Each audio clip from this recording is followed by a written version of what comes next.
Have you ever wondered how city planners decide where to build a new subway line? Or how companies predict if you'll buy a Mac, a PC, or a Chromebook? Today, we are diving into the fascinating world of the Multinomial Logit Model, the mathematical engine behind discrete choice analysis. Whether you're choosing between a bus, a train, or driving your car, there's a hidden calculus of utility happening in your mind. To understand the multinomial logit, we first need to distinguish it from simple regression. In standard linear regression, we predict continuous values, like the price of a house. But in life, many choices are discrete. You can't take 40% of a bus and 60% of a car, you choose one. When there are only two choices, we use binary logit.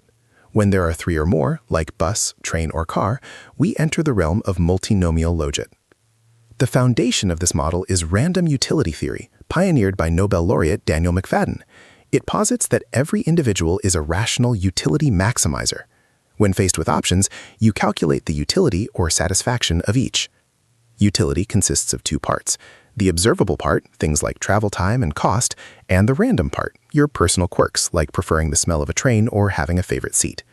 Mathematically, the utility of option I for person n is expressed as UNI equals VNI plus epsilon NI.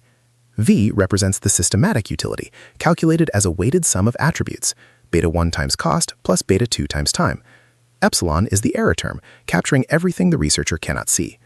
The multinomial logit assumes these error terms are independent and follow a Gumbel distribution, which leads to the elegant logistic formula.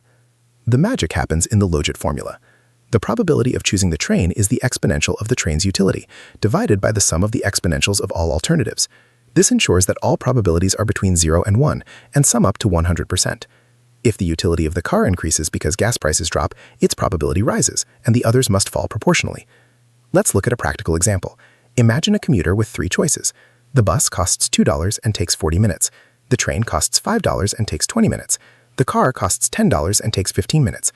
By observing thousands of choices, econometricians estimate the weights or coefficients. If the coefficient for cost is negative and large, we know the population is price sensitive. This allows us to predict how many people will switch to the train if we lower the fare. However, the multinomial logit has a famous limitation called independence of irrelevant alternatives, or the red bus blue bus paradox.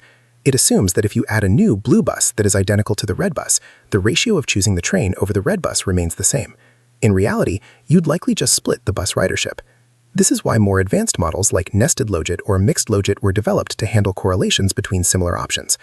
Today, multinomial logit is everywhere. It is used in marketing to design products, in politics to understand voter behavior, and in environmental science to predict how people respond to carbon taxes. According to recent urban mobility stats, implementing accurate logit models can improve transit efficiency by up to 25%. Understanding these choices is the key to designing better cities and a more efficient world.